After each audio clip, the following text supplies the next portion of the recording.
Saya punya pengalaman tersendiri. Panjang cerita saya mengenai masalah ini. Pemuda-pemuda itu keras sekali. Mereka mengkafirkan sana, mengkafirkan sini. Atas nama Islam, atas nama jihad. Semangat. Mereka sholat, mereka ahli ibadah. Tapi bodoh. Semangat, tapi jahil. Berani, tapi tersesat jalannya. Belajar, tetapi kepada orang-orang yang jahil, bukan ulama. Mereka membaca ayat-ayat Al-Quran dari awal sampai akhir, tapi ayat-ayat itu tidak sampai melewati tenggorokan mereka, hanya sampai mulut saja. Mereka pahami sendiri.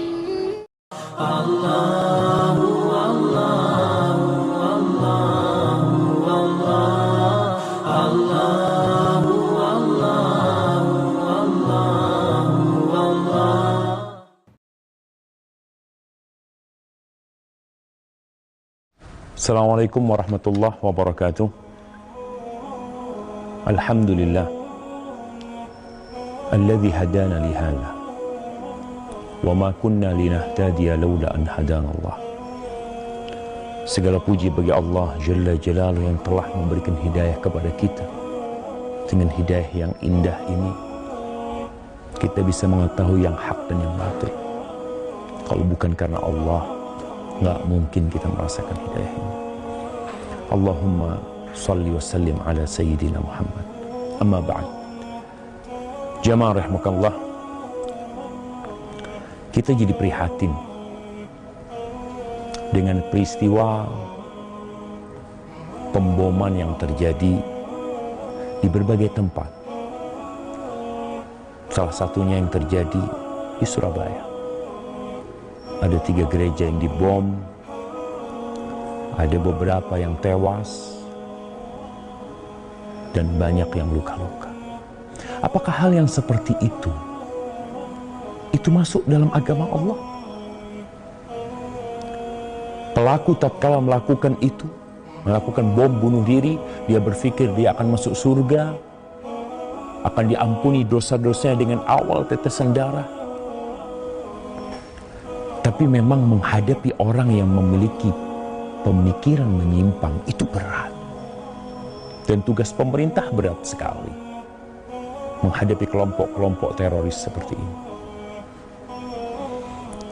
Tahukah engkau siapa yang membunuh Ali bin Abi Thalib? Abdurrahman bin Muljim. Ketika dia membunuh Ali bin Abi Thalib radhiyallahu taala anhu, dia berharap masuk surga. Masalahnya pemikiran yang harus diluruskan. Maka kalau akhirnya ustadz yang menyampaikan tentang bagaimana Islam itu damai, meluruskan pemikiran-pemikiran menyimpang, akhirnya dicekal di sana, dicekal di sini. Kapan umat akan faham? Maka ketahuilah bahwa seorang muslim yang benar akidah dan keyakinannya akan jauh dari yang namanya tindakan-tindakan seperti bom sana bom sini. Rasulullah Sallallahu Alaihi Wasallam beliau mengecam pembunuhan wanita, anak-anak, pendeta ketika perang. Di dalam Islam, perang yang dilakukan oleh umat Islam itu berperi kemanusiaan. Tidak seperti yang dilakukan orang-orang non-muslim. Bom sana, bom sini. Tewas satu kampung. Subhanallah. Gak seperti itu Islam. Islam rahmatan lil alamin. Ada seorang yang masuk neraka gara-gara kucing. Bagaimana dengan membunuh? Ustaz, yang dibunuh kan non-muslim, Ustaz. Yang dihancurkan kan gereja. Bacalah Islam dengan benar. Umar bin Khattab radhiyallahu taala anhu ketika menguasai Palestina, apakah gereja-gereja dihancurkan? Ingat jamaah, kalau kita tidak belajar yang sempurna tentang agama Allah ini, maka munculnya yang seperti itu. Rasulullah SAW mengatakan, nih Al-Imam Al-Zahabi di dalam kitabnya Al-Kabair, kumpulan dosa-dosa besar. Dosa besar yang kedua yang disebutkan di sini adalah membunuh. Allah mengatakan, وَمَنْ يَقْتُلْ مُؤْمِنًا مُتَعَمِّدًا فَجَزَاؤُهُ جَهَنَّمُ خَالِدًا فِيهَا وَغَضِبَ اللَّهُ عَلَيْهِ وَلَعَنَهُ وَأَعَدَّ لَهُ جَهَنَّمَ وَأَعَدَّ لَهُ عَذَابًا عَظِيمًا. Barang siapa yang membunuh seorang mukmin dengan sengaja, maka balasannya adalah neraka jahanam, kekal di dalamnya, dan Allah murka kepada dia dan dia dilaknat, dan Allah menyediakan bagi dia azab yang besar. Ya Ustaz, kan ayatnya jelas buat orang yang beriman, Ustaz. Ini kan yang lebih bunuh bukan orang beriman. Subhanallah nih, Nabi SAW bersabda dalam hadis yang diriwayatkan oleh Imam Bukhari, Imam Zahabi mengatakan, "Man qatala mu'ahadan lam yarah raihatal jannah, wa inna raihata la tujadu min masirati 40 aman." Barang siapa yang membunuh orang kafir yang dalam perjanjian, orang kafir yang dibunuh, bukan orang muslim. Jelas nih hadisnya. Maka dia tidak akan mencium bau surga. Tapi dia berharap masuk surga. Maka belajar. Sesungguhnya aroma surga itu tercium dari jarak 40 tahun perjalanan. Maka kami menghimbau umat Islam untuk kembali kepada Al-Quran Al-Karim, kembali kepada sunnah Nabi SAW dengan pemahaman siapa? Dengan pemahaman para sahabat Nabi. Tidak dengan pemahaman fulan dan fulan. Agar kita tidak mencoreng nama Islam kembali. Akhirnya kesian wanita-wanita yang bercadar ditangkapin, nanti dicurigain. Orang-orang yang jenggoten yang suka ke masjid dicurigain. Gara-gara kelakuan yang seperti ini. Naam, apabila terjadi kezaliman di sebuah tempat, kita diperintahkan untuk merubahnya sesuai dengan kemampuan kita. Dengan cara yang lemah lembut. Semoga Islam yang cinta damai ini bisa memberikan kedamaian. Dan kita berdoa semoga Allah memberikan petunjuk kepada pemerintah kita. Menunjukkan kepada jalan yang benar. Dan mengikuti apa yang Allah perintahkan. Barakallahu fikum.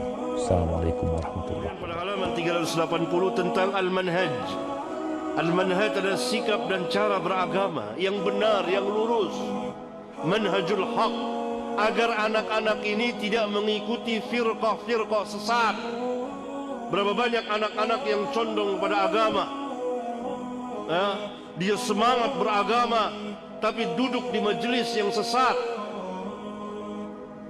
yang justru membinasakan mereka.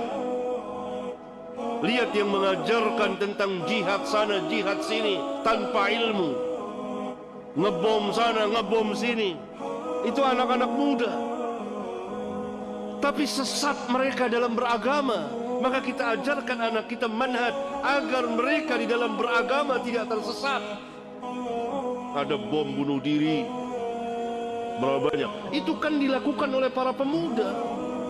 Bahkan ada yang usianya sangat muda sekali, belasan tahun. Atas nama apa? Atas nama agama.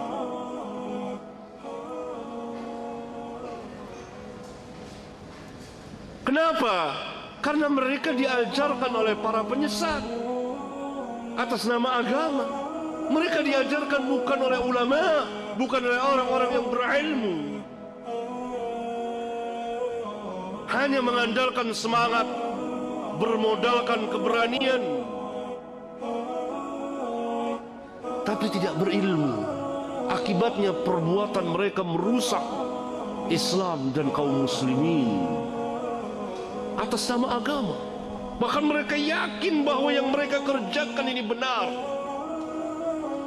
Mereka seperti kejadian di negeri kita, di Pakistan, di daerah Timur Tengah, dari ajaran-ajaran sesat ini, atas nama Islam, atas nama jihad, atas nama memerangi orang-orang kafirin.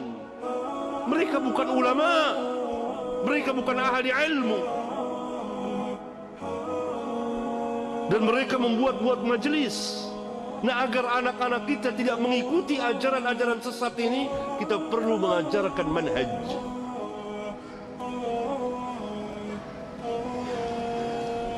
Saya telah menulis sebuah kitab tentang masalah manhaj, itu Law kana khairan lasabaquna ilaihi. Barangkali kalau memungkinkan kita bahas di masjid ini, kalau mungkin, insyaallah ta'ala, supaya anak-anak kita dan kita tidak tersesat dalam beragama, supaya lurus, supaya mengikuti sunnah Rasulullah sallallahu alaihi wasallam. Karena ajaran Islam adalah kemaslahatan untuk kemaslahatan umat manusia, memberikan kemaslahatan kepada umat manusia. Hatta orang-orang kafirin hidup di tengah-tengah kaum muslimin dijamin aman. Bagaimana mungkin Islam mengajarkan perusakan tanpa hak, membunuh tanpa hak, menumpahkan darah tanpa hak, merusak bangunan dan jalanan, sedangkan sebuah duri yang ada di jalanan kita singkirkan merupakan bagian dari keimanan. Kan Nabi SAW bersabda, iman itu mempunyai 60 cabang lebih. Dalam riwayat yang lain 70 cabang lebih. Ini dalam riwayat Bukhari dan Muslim. Dalam salah satu riwayat Imam Muslim, yang tertinggi kalimat La ilaha illallah, yang paling rendah imatatul adha anit tariq, menghilangkan gangguan dari jalan berupa duri, paku, ajaran. Lihat, bagaimana mungkin Islam mengajarkan perusakan kalau sebuah paku yang ada di jalan diperintah untuk kita singkirkan agar tidak terkena manusia yang jalan di jalanan tersebut. Luar biasa ajaran Islam. Dan agar lurus ini kita belajar manhaj.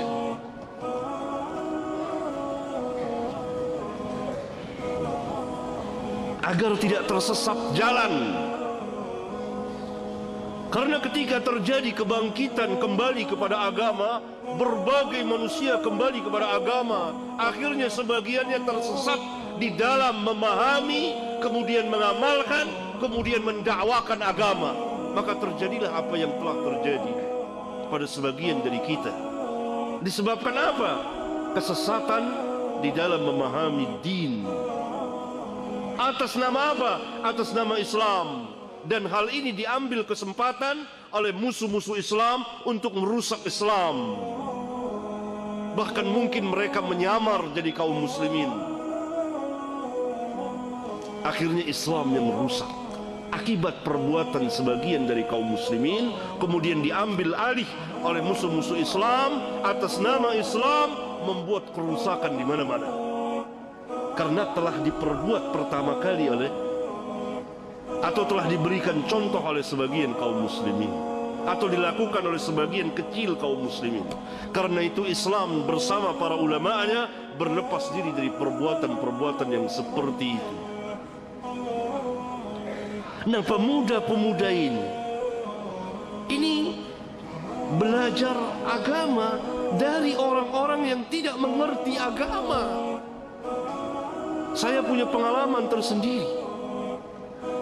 Panjang cerita saya mengenai masalah ini. Pemuda-pemuda itu keras sekali. Mereka mengkafirkan sana, mengkafirkan sini. Atas nama Islam, atas nama jihad. Semangat. Mereka sholat, mereka ahli ibadah. Tapi bodoh. Semangat tapi jahil. Berani tapi tersesat jalannya. Belajar tetapi kepada orang-orang yang jahil, bukan ulama. Mereka membaca ayat-ayat Al-Quran dari awal sampai akhir, tapi ayat-ayat itu tidak sampai melewati tenggorokan mereka, hanya sampai mulut saja. Mereka pahami sendiri. Ini akibat tidak adanya pelajaran man. Karena itu sejak lama, sejak saya tulis kitab ini, saya menganjurkan kepada beberapa sekolah atau katakanlah pesantren untuk ada kurikulum khusus tentang pelurusan cara pemahaman agama atau manhaj itu sendiri. Allahu